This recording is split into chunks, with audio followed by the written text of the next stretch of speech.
Every once in a while, I'll read online that a newly announced or kickstarted World War II themed first-person shooter promises that its game will be going back to the golden age of World War II FPSs like Day of Defeat or Call of Duty. And almost 99% of the time, those promised games that come out on Steam die within 3 days after their release, not to be played or updated by its developers ever again. This unfortunately happened to Battalion 1944 when it first released back in February 2018 for Steam Early Access. Then fast forward to March 2019 when the game was fully released with a whole new playable faction, the Soviet Union, as well as new maps. The game has suddenly sprung back to life. Developed by Bulkhead Interactive and later in its life surprisingly published by Square Enix, the game's claim to fame is its competitive and old school style gameplay that is said to please any sort of first-person shooter enthusiast. Now, does it accomplish what is stated on the Steam store page of refining the classic FPS feel for the next generation? Well, let's find out, dudes.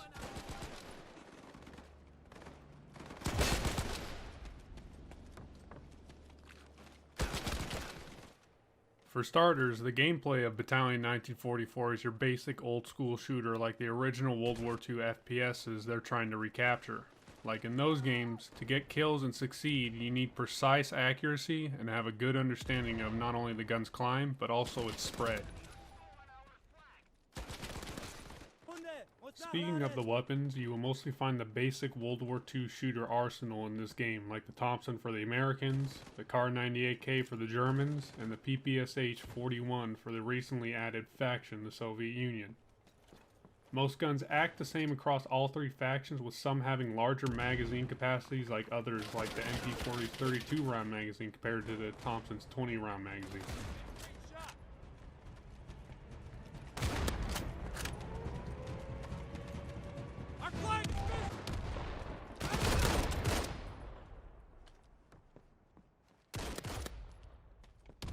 Now, if you just want to one-tap enemies left and right, I recommend just sticking with the bolt-action rifles.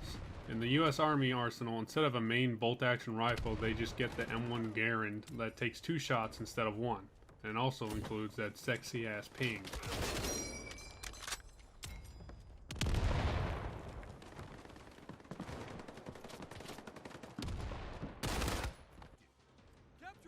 The game modes for arcade mode are just your basic team deathmatch, capture the flag, and domination. Personally, I enjoy domination the most out of the three. As for the competitive side of things, there's only the Wartide game mode, which is basically Counter-Strike Demolition.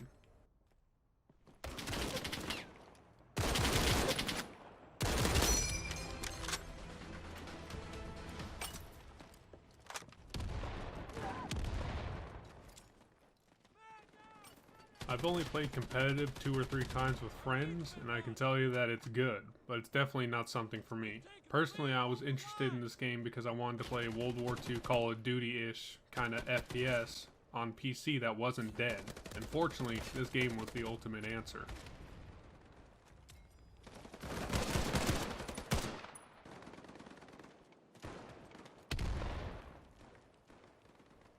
The controls are tight and responsive and could be changed on the fly like a multiplayer shooter should. The game's frame rate was going up and down when recording, but was completely fine when I wasn't. This can also be due to me having an RTX 2070 in my computer.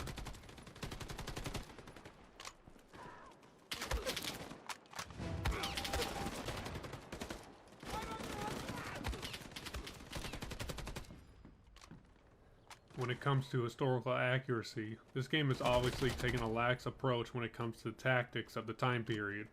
I understand for the most part for their lacks of historical accuracy because at the end of the day, Battalion 1944 is a video game, not a movie or a wartime novel.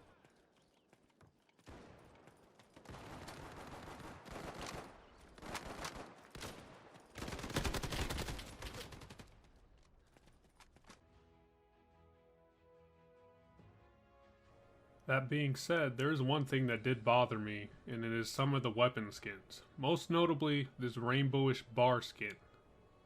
Like, what the fuck is this shit, dude? Every time I see this skin, it hurts me because I love the bar.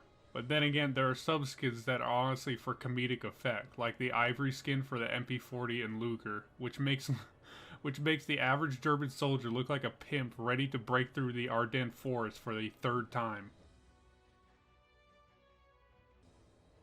Some of the other skins aren't so bad. Some of them I enjoy, like the polished series of weapons are pretty nice. If you're looking for a historically accurate World War II experience, I'd say go play Postscriptum. That game for the most part gets World War II historically right.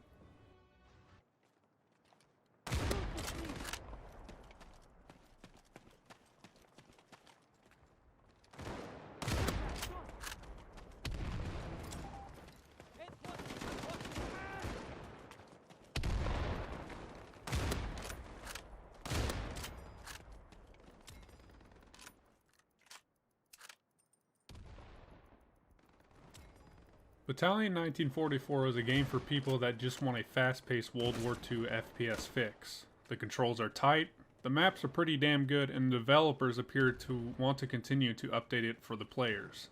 With the failure of many kickstarted World War II games behind it, it's good to see that this game was able to make it through the shitstorm of its launch and become a game that's not only fun to play, but also fun to play with others casually or competitively.